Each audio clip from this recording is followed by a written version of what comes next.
Hello friends, welcome back to our channel. Friends, ఈ వీడియోలో మనం ఈరోజు అన్ని న్యూస్ పేపర్లో వచ్చినటువంటి ఇంపార్టెంట్ ఎడ్యుకేషన్ అప్డేట్స్తో పాటు చాలా ముఖ్యమైనటువంటి కరెంట్ అఫైర్స్ కూడా రావడం జరిగింది. సో వాటన్నిటి గురించి వన్ బై వన్ ఈ వీడియోలో అయితే చూద్దాం. వీడియో చూస్తున్న ప్రతి ఒక్కరు వీడియోని ఖచ్చితంగా లైక్ చేయండి. డైలీ 1 to 2 hours వర్క్ చేసి ఇన్ఫర్మేషన్ మీకైతే అందించడం జరుగుతుంది. చాలామంది మన వీడియోస్ని చూస్తున్నారు కానీ లైక్ చేయట్లేదు. ఖచ్చితంగా లైక్ చేయండి. ఈ వీడియోకి అయితే నేను 1000 లైక్స్ ఎక్స్పెక్ట్ చేస్తున్నాను. సో ఇది ఎవరికైతే యూజ్ ఉంటుందో వారికి షేర్ చేయండి. అదేవిధంగా సబ్స్క్రైబ్ చేసుకొని చూడండి. రెగ్యులర్గా మీకు జాబ్ అప్డేట్స్ అంతాయి. మన ఛానల్కి సంబంధించినటువంటి టెలిగ్రామ్ గ్రూప్లో కూడా జాయిన్ కాండి. సో దాంట్లో కూడా రెగ్యులర్గా జాబ్ అప్డేట్ షేర్ చేస్తున్నాను. మీకు చాలా యూజ్ ఉంటుంది. ఆ గ్రూప్లో కంపల్సరీ జాయిన్ కాండి. ఫ్రెండ్స్, మన ఛానల్ ద్వారా గ్రూప్ 2 అదేవిధంగా గ్రూప్ 3కి సంబంధించి అన్ని సబ్జెక్టులతో కూడినటువంటి టెస్ట్ సిరీస్ అనేది మన యాప్లోకి తీసుకురావడం జరిగింది. సో దీని ద్వారా మొత్తం 250 టెస్టులు అయితే మీకు అందించడం జరుగుతుంది. ప్రశ్నలు తెలుగు మరియు ఇంగ్లీష్ మీడియంలో అయితే ఉంటాయి. సబ్జెక్ట్ వైజ్గా మీకు టెస్ట్ ఉంటాయి. అదేవిధంగా గ్రాండ్ టెస్ట్లు కూడా ఉండడం జరుగుతుంది. సో ప్రజెంట్ దీనికి సంబంధించి మీకు 50% ఆఫర్ కూడా ఉంది. సో ఇంట్రెస్టెడ్ క్యాండిడేట్స్ ఒకసారి యాప్ డౌన్లోడ్ చేసుకొని చెక్ చేయండి. దాంతోపాటుగా తెలంగాణ కల్చర్కి సంబంధించి అదేవిధంగా ప్రభుత్వ పథకాలకు సంబంధించినటువంటి టాప్ 100 బిట్స్ సంబంధించినటువంటి గ్రాండ్ టెస్ట్లు కూడా ఉన్నాయి. ఇంకా ఇండియన్ పాలిటిక్స్ సంబంధించిన టెస్ట్ సిరీస్ కావచ్చు. అదేవిధంగా తెలంగాణ చరిత్ర, తెలంగాణ ఉద్యమ చరిత్ర, జనరల్ సైన్స్కి సంబంధించినటువంటి టెస్ట్ సిరీస్తో పాటు జనరల్ స్టడీస్కి సంబంధించినటువంటి షార్ట్ హ్యాండ్ రైటింగ్ నోట్స్ కూడా ఉంది. అండ్ కరెంట్ అఫైర్స్ పీడిఎఫ్ కూడా పర్ మంత్కు 20 రూపీస్ చొప్పున చెల్లించి మీరు పీడిఎఫ్ను డౌన్లోడ్ చేసుకొని ప్రింట్ తీసుకోవచ్చు. సో యాప్ లింక్ కింద డిస్క్రిప్షన్లో ఉంటుంది. ప్రతి ఒక్కరు డౌన్లోడ్ చేసుకొని చెక్ చేసిన తర్వాత నచ్చితే వాటికి సంబంధించిన కోర్స్ అయితే తీసుకోండి. ఫ్రెండ్స్, ఈరోజు న్యూస్ పేపర్లో వచ్చినటువంటి అప్డేట్స్ కనుక చూసినట్లయితే ఇక్కడ మనకు ఫస్ట్ అప్డేట్ వచ్చేసి 10 రోజుల్లో గ్రూప్ 4 ఫైనల్కి అని చెప్పేసి నమస్తే తెలంగాణలో ఒక ఇంపార్టెంట్ అప్డేట్ అయితే మనం చూడవచ్చు. సో ఇక్కడ ఇన్ఫర్మేషన్ కనుక చూసినట్లయితే గ్రూప్ 4 ఫలితాలపై TSPSC ముమ్మర కసరత్తు చేస్తుంది. ఇప్పటికే ప్రిలిమినరీకి విడుదల చేసినటువంటి కమిషన్ తుది ఫలితాలను వెల్లడించేటువంటి పనిలో నిమగ్నమైందని చెప్పేసి ఇక్కడ ఇచ్చారు. సో రాష్ట్రంలో 8180 గ్రూప్ 4 ఉద్యోగాలకు 9,51,000 మంది అభ్యర్థులు దరఖాస్తు చేసుకోగా జూలై 1న పరీక్ష నిర్వహించగా సో దానికి 7,62,000 మంది అయితే హాజరయ్యారని చెప్పేసి ఇక్కడ చూడవచ్చు. సో ఆగస్టు 28న ప్రిలిమినరీకి విడుదల చేసినటువంటి TSPSC ఆగస్టు 30 నుంచి సెప్టెంబర్ 4 వరకు అయితే దానికి సంబంధించి అభ్యంతరాలను అయితే స్వీకరించింది. అయితే అభ్యర్థుల నుంచి వచ్చినటువంటి అభ్యంతరాలపై నిపుణుల కమిషన్కు తుది నివేదిక ఇచ్చినట్లు తెలిసింది. సో అన్నింటినీ 1-2 సార్లు పరిశీలించాక TSPSC 10 రోజుల్లోగా ఫైనల్కి ఇచ్చేందుకు ఏర్పాట్లు చేసినట్టు సమాచారం అంటే ఇక్కడ చూడవచ్చు. సో దాంతోపాటు ఇక్కడ మనకు రిజల్ట్స్కి సంబంధించి కూడా అప్డేట్ అయితే ఇచ్చారు. సో తుది ఫలితాలను అక్టోబర్లో ఇవ్వాలని కమిషన్ భావిస్తుందని చెప్పేసి కూడా ఇక్కడ ఇవ్వడం జరిగింది. సో 10 రోజుల్లో దీనికి సంబంధించి ఫైనల్కి అదేవిధంగా మనకు అక్టోబర్లో దీనికి సంబంధించినటువంటి రిజల్ట్స్ కూడా రిలీజ్ చేయాలని చెప్పేసి కమిషన్ భావిస్తున్నట్లు మనకి ఇక్కడ నమస్తే తెలంగాణలో గ్రూప్ 4కి సంబంధించి ఒక అప్డేట్ అయితే రావడం జరిగింది. సో నెక్స్ట్ అప్డేట్ కనుక చూసినట్లయితే రోజుకు 2 విడతలుగా TRT అని చెప్పేసి ఇక్కడ ఒక అప్డేట్ చూడవచ్చు. సో TRTకి సంబంధించి మనకు నవంబర్ 20వ తేదీ నుంచి పరీక్షలు అయితే మొదలు కానున్నాయి. సో దానికి సంబంధించి ఇక్కడ మనం చూసినట్లయితే ప్రతి ప్రశ్నకు 1/2 మార్కు. సో జనరల్ కేటగిరీలో 90 మార్కులు వస్తేనే పాసు. 11 కంప్యూటర్ పరీక్షా కేంద్రాలు, కావాల్సినటువంటి కేంద్రం కోసం ఆప్షన్లు, ఉపాధ్యాయ నియామక బులెటిన్ విడుదల చేసినటువంటి సర్కారు అని చెప్పేసి ఇక్కడ మనం చూడవచ్చు. సో ఇక్కడ ఉన్నటువంటి ఇన్ఫర్మేషన్ కనుక చూసినట్లయితే రాష్ట్రంలోని ప్రభుత్వ పాఠశాలలో ఉపాధ్యాయ నియామకాలకు సంబంధించినటువంటి పరీక్షల పూర్తి షెడ్యూల్ అయితే విడుదలైందని చెప్పేసి ఇక్కడ ఇచ్చారు. సో ప్రభుత్వం మొత్తంగా 5,089 పోస్టుల భర్తీ కోసం ఇప్పటికే నోటిఫికేషన్ ఇవ్వగా తాజాగా రాత పరీక్ష అదేవిధంగా నియామక విధి విధానాలను సమగ్ర వివరాలతో ఒక బులెటిన్ అయితే జారీ చేసింది. సో నవంబర్ 20వ తేదీ నుంచి రోజుకు 2 సెషన్లో ఉపాధ్యాయ నియామక పరీక్ష ఏదైతే మనకు TRTకి ఉంటుందని చెప్పేసి పాఠశాల విద్యాశాఖ ప్రకటించింది.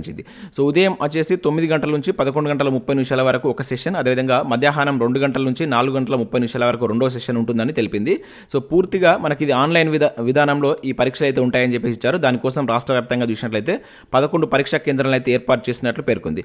అభ్యర్థులు ఇచ్చేటువంటి ఆప్షన్లను బట్టి పరీక్షా కేంద్రాలు కేటాయింపు ఉంటుందని చెప్పేసి వెల్లడించారు. అంటే పరీక్షా కేంద్రాలకు కూడా వీటికి సంబంధించి మీరు అప్లై చేసేటప్పుడు అక్కడ ప్రియారిటీ ఇవ్వాల్సి ఉంటుందని చెప్పేసి అయితే ఇక్కడ ఇచ్చారు.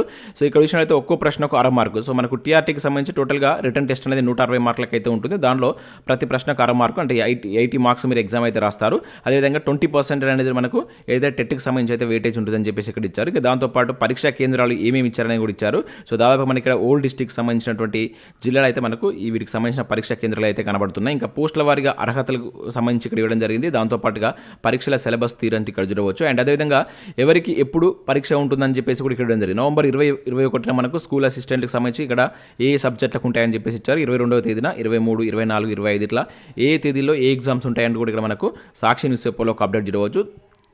సో నెక్స్ట్ అప్డేట్ కనుక చూసినట్లయితే 11 రోజుల పాటు TRT అని చెప్పేసి ఇక్కడ ఒక అప్డేట్ మనం ఈనాడు న్యూస్ పేపర్లో కూడా దీనికి సంబంధించి అయితే చూడవచ్చు. దాదాపుగా ఈరోజు మనకు అన్ని న్యూస్ పేపర్లో దీనికి సంబంధించిన అప్డేట్స్ అయితే వచ్చాయి. సో నవంబర్ 20 నుంచి 30 వరకు పరీక్షల నిర్వహణ మొదలైనటువంటి దరఖాస్తు ప్రక్రియ అని చెప్పేసి కూడా ఇవ్వడం జరిగింది.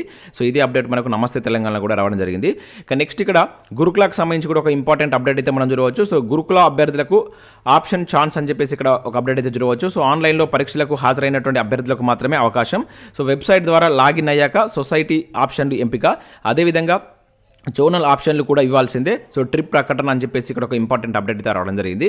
సో ఇక్కడ చూసినట్లయితే మనకు గురుకుల అర్హత పరీక్షలకు హాజరైనటువంటి అభ్యర్థుల నుంచి తెలంగాణ గురుకుల బోర్డు అయితే సో ఇక్కడ మనకు సొసైటీ జోనల్ ప్రాధాన్యతలను స్వీకరిస్తుంది. సో వెబ్సైట్ ద్వారా ఆప్షన్లు ఇచ్చేందుకు అవకాశం కల్పించిందంటే ఇక్కడ చూడవచ్చు. ప్రస్తుతం ఇచ్చేటువంటి ఆప్షన్లు తుది అవకాశంగా అయితే పరిగణిస్తామని స్పష్టం చేసింది. సో ఈ మేరకు గురుకుల బోర్డు ఎగ్జిక్యూటివ్ ఆఫీసర్ ఎవరైతే మనకు డాక్టర్ మల్లయ్య భట్టు బుధవారం ఒక ప్రకటన అయితే విడుదల చేశారు. సెప్టెంబర్ 21 నుంచి మనకు 30 వరకు, అదేవిధంగా అక్టోబర్ 3 నుంచి 9 వరకు వీటికి సంబంధించినటువంటి ఆప్షన్స్ అయితే ఇవ్వాల్సి ఉంటుందంట. సో దీనిలో మనకు టీజీటీకి సంబంధించి కావచ్చు పోస్టుల వివరాలు ఇచ్చారు. అదేవిధంగా పాఠశాలలో ఉన్నటువంటి librarian, physical director, drawing, art, craft, music టీచర్లకు సంబంధించి మీరు ఈ వెబ్ ఆప్షన్స్ ఇవ్వాల్సి ఉంటుందని చెప్పేసి అయితే ఇక్కడ ఇచ్చారు. ఒకటేసారి అవకాశం ఉంటుందని చెప్పేసి కూడా ఇక్కడ ఇవ్వడం జరిగింది. సో ఇది ఎవరైతే ఎగ్జామ్ రాసిన అభ్యర్థులు ఉంటారో సో ఈ పర్టికులర్ డేట్లో వాటికి సంబంధించినటువంటి ఆప్షన్స్ అయితే ఇచ్చేటువంటి ప్రయత్నం చేయండి. నెక్స్ట్ ఇక్కడ మరొక అప్డేట్ కూడా చూడవచ్చు TSPSC నుంచి. సో AEE పోస్టుల మెరిట్ జాబితా వెల్లడి అని చెప్పేసి ఒక అప్డేట్ అయితే మనకు రావడం జరిగింది. సో రాష్ట్రంలో అసిస్టెంట్ ఎగ్జిక్యూటివ్ ఇంజనీరింగ్ ఏదైతే AEE పోస్టుల మెరిట్ జాబితాను TSPSC అయితే ప్రకటించింది.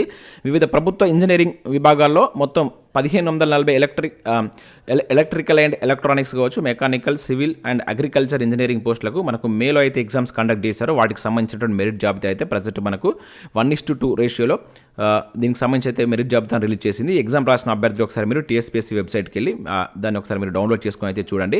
సో దాంతోపాటు దీనిలో ఉన్నటువంటి మెరిట్ జాబితాకు సంబంధించి ఏ విధంగా సెలెక్ట్ అయ్యారనే వివరాలు కూడా ఇక్కడ చూడవచ్చు. అగ్రికల్చర్ ఇంజనీరింగ్ సంబంధించి 857, సివిల్ ఇంజనీరింగ్ సంబంధించి 27,000 మంది, ఎలక్ట్రికల్ ఎలక్ట్రానిక్స్ ఇంజనీరింగ్ సంబంధించి 10,000 మందిని అయితే ఇక్కడ, అదేవిధంగా మెకానికల్స్ ఇంజనీరింగ్ సంబంధించి 7,000 మందిని 1:2లో అయితే తీసుకోవడం జరిగింది ఇక్కడ చూడవచ్చు. ఇక నెక్స్ట్ టెట్ ప్రాథమిక కీ వెల్లడి అంటూ ఇక్కడ ఒక అప్డేట్ మనం చూడవచ్చు. సో ఆల్రెడీ దీనికి సంబంధించినటువంటి నేను ప్రాథమిక కీని నా ఈవినింగ్ మన టెలిగ్రామ్లో అయితే షేర్ చేయడం జరిగింది. ఇంకా ఎవరైనా డౌన్లోడ్ చేసుకోకుంటే డౌన్లోడ్ చేసుకుని మీ యొక్క కీని చెక్ చేసుకున్నట్టు ప్రయత్నం చేయండి. ఇక నెక్స్ట్ ఇక్కడ మనకు ఈనాడు ప్రతిభకు సంబంధించి చూసినట్లయితే పర్యావరణ అంశాలకు సంబంధించి ఒక ఆర్టికల్ అయితే రావడం జరిగింది. దాంతోపాటు ఇక్కడ మనకు కొన్ని కరెంట్ అఫైర్స్ సంబంధించిన ప్రశ్నలు కూడా చూడవచ్చు. అండ్ అదేవిధంగా ఇక్కడ మనకు సైన్స్ అండ్ టెక్నాలజీకి సంబంధించి TRT 2023కి సంబంధించినటువంటి ఒక బిడ్ బ్యాంక్ కూడా వచ్చింది. దీన్ని కూడా మీరు డౌన్లోడ్ చేసుకుని ప్రాక్టీస్ చేసేటువంటి ప్రయత్నం చేయండి. సో ఇవి మనకు వివిధ న్యూస్ పేపర్లో వచ్చినటువంటి ముఖ్యమైనటువంటి education updates. Next current affairs చూద్దాం. చాలా ఇంపార్టెంట్ కరెంట్ అఫైర్స్ ఉన్నాయి. స్కిప్ చేయకుండా చూడండి. ఖచ్చితంగా లైక్ చేయండి. ఒకటే వీడియోలో మీకు ఎడ్యుకేషన్ అప్డేట్స్ అదేవిధంగా కరెంట్ అఫైర్స్ అనేది కలిపి అయితే అందించడం జరుగుతుంది. సో ఇక్కడ మనం ఫస్ట్ కరెంట్ అఫైర్ కనుక చూసినట్లయితే నారీ శక్తికి జై అంటే ఇక్కడ ఒక ఇంపార్టెంట్ కరెంట్ అఫైర్ అయితే మనం చూడవచ్చు. సో ఇక్కడ చూసినట్లయితే మహిళా బిల్లుకు లోక్సభ అయితే ఆమోదం తెలిపింది. సో వెంటనే అమల్లోకి తేవాలన్నటువంటి సోనియా, అదేవిధంగా ఓబీసీ మహిళను చేర్చాలని ఆమె డిమాండ్. సో 2029 తర్వాతే అమలు అంటే ఇక్కడ మనం ఒక అప్డేట్ అయితే అమిత్ షా అన్నట్లయితే చూడవచ్చు. సో ఇక్కడ ఇన్ఫర్మేషన్ కనుక చూసినట్లయితే ఇక్కడ మనకు సో చట్టసభల్లో ఏదైతే మనకు మహిళలకు 33% రిజర్వేషన్లకు సంబంధించి మనం నిన్నటి దానిలో కూడా చూసాం. సో దానికి సంబంధించి లోక్సభలో అయితే నిన్న మనకు బిల్లు ప్రవేశపెట్టడం జరిగింది.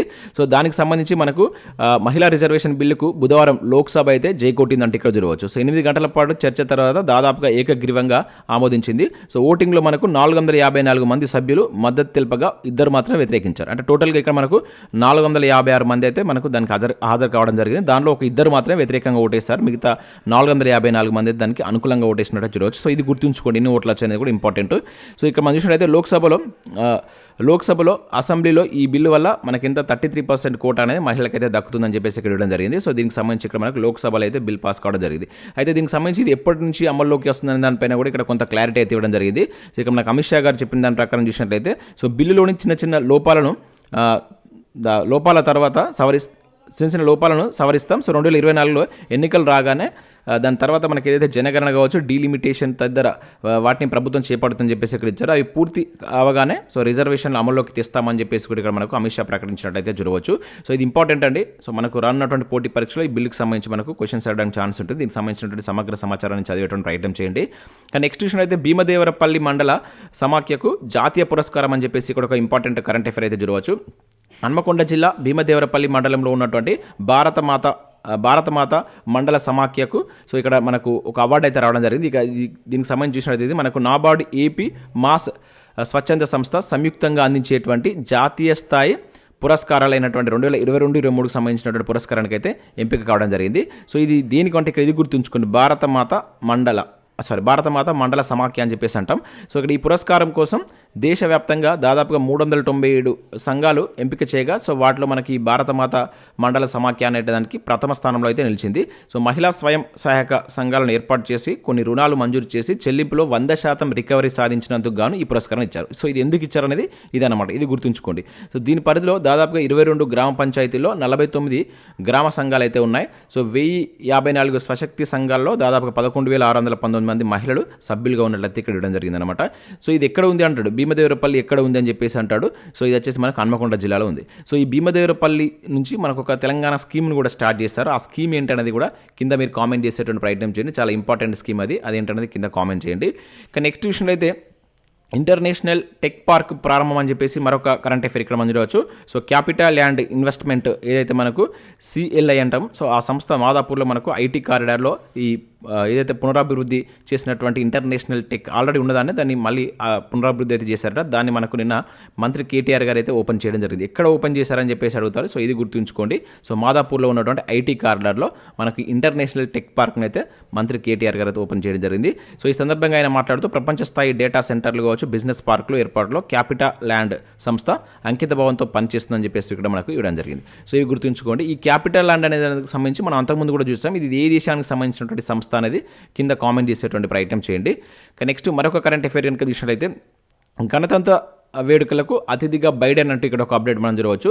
సో ఇక్కడ మనం చూసినట్లయితే వచ్చే ఏడాది గణతంత్ర దినోత్సవ వేడుకలకు అతిథిగా అమెరికా అధ్యక్షుడు జో బైడెన్ను ప్రధాని మోడీ ఆహ్వానించారు. సో భారత్లో అమెరికా రాయబారి అయినటువంటి ఎరిక్ గార్సెట్టి తాజాగా ఒక ఇంటర్వ్యూలో ఈ విషయాన్ని వెల్లడించారంటే ఇక్కడ చూడవచ్చు. ఈ నెల 8న మనకు భారత్లో జరిగినటువంటి G20 శిఖరాగ్రి సదస్సు సందర్భంగా మోదీ బైడెన్ విడివిడిగా భేటీ అయిన సంగతి తెలిసిందే. సో ఆ సందర్భంగా అమెరికా అధ్యక్షుడిని భారత్ ప్రధాని మోడీ ఆహ్వానించినట్లు ఇక్కడ మనం అయితే చూడవచ్చు. సో ఈ ఏడాది వేడుకలకు ఈజిప్ట్ అధ్యక్షుడు మనకు అబ్దుల్ ఫతా ఆల్ సిసి ఈజిప్ట్కు సంబంధించిన వ్యక్తి అయితే మనకు అతిథిగా అయితే రావడం జరిగిందనమాట. సో ఇది గుర్తుంచుకోండి. నెక్స్ట్ దానికి సంబంధించి మరొక అప్డేట్ అయితే వచ్చింది అక్కడ. నెక్స్ట్ భౌగోళిక గుర్తింపులో మరో ముందడుగు అని చెప్పేసి ఇక్కడ ఒక అప్డేట్ చూడవచ్చు. తాజాగా 2 ఉత్పత్తులకు తెలంగాణ దరఖాస్తు, సో మరో 4 ఉత్పత్తులపై సమగ్ర అధ్యయనం అంటూ చూడవచ్చు. సో వ్యవసాయం, నీటిపారుదల, IT పరిశ్రమలు కావచ్చు, ఇంకా తదితర రంగాల్లో అప్రతిహత విజయాలను నమోదు చేస్తున్నటువంటి తెలంగాణ రాష్ట్రం ఇక్కడ ఉత్పత్తి అవుతున్నటువంటి వస్తువులకు కూడా భౌగోళిక గుర్తింపు GI సాధించడంలోనూ మనకి ఇక్కడ శరవేగంగా ముందుకెళ్తుందని చెప్పేసి ఇచ్చారు. సో ఇప్పటికే రాష్ట్రానికి సంబంధించి 16 ఉత్పత్తులకు మనకు భౌగోళిక గుర్తింపు లభించగా, సో ఇది గుర్తుంచుకోండి. ఇప్పటివరకు తెలంగాణకు సంబంధించి ఎన్ని వస్తువులకు భౌగోళిక గుర్తింపు వచ్చిందని చెప్పేసి అడగడానికి ఛాన్స్ ఉంటుంది, 16. సో దానిలో మనకు తెలంగాణ వచ్చిన తర్వాత ఎన్నిటికి వచ్చిందనేది కింద కామెంట్ చేయండి. అట్లా కూడా మనకు క్వశ్చన్ కొంచెం డిఫికల్ట్గా అడగాలనుకున్నప్పుడు అట్లా అడుగుతాడు. సో 2014 తర్వాత తెలంగాణ ఉత్పత్తులకు ఎన్నిటికి GI ట్యాగ్ వచ్చిందని కింద కామెంట్ చేయండి. సో తాజాగా మరో 2 ఉత్పత్తులకు హైదరాబాద్, అవి ఏంటంటే ఇక్కడ మనకు హైదరాబాద్ లక్కా గాజులు కావచ్చు, అదేవిధంగా వరంగల్ చాపాట చిల్లికి వీటికి సంబంధించి GI ట్యాగ్ గుర్తింపు కోసం దరఖాస్తు చేసినట్టు ఇక్కడ ఒక అప్డేట్ అయితే మనకు రావడం జరిగిందనమాట. సో ఇవి కూడా గుర్తుంచుకోండి. సో వీటికి కూడా మనకు ఈ ఇయర్ ఎండింగ్ లోపు మనకు వీటికి GI ట్యాగ్ గుర్తింపు వచ్చేటువంటి ఛాన్స్ ఉందని చెప్పేసి కూడా ఇక్కడ మనకి ఇవ్వడం జరిగింది. సో ఇవి మనకు వివిధ న్యూస్ పేపర్లో వచ్చినటువంటి ముఖ్యమైనటువంటి ఎడ్యుకేషన్ అప్డేట్స్, అదేవిధంగా కరెంట్ అఫేర్స్. సో వీడియో నచ్చినట్లయితే లైక్ చేసి మీ మిత్రులకైతే షేర్ చేయండి. అదేవిధంగా మన యాప్ను డౌన్లోడ్ చేసుకోండి, దానిలో మీకు యూస్ఫుల్ కంటెంట్ అయితే ఉంది. Thanks for watching. Thank you.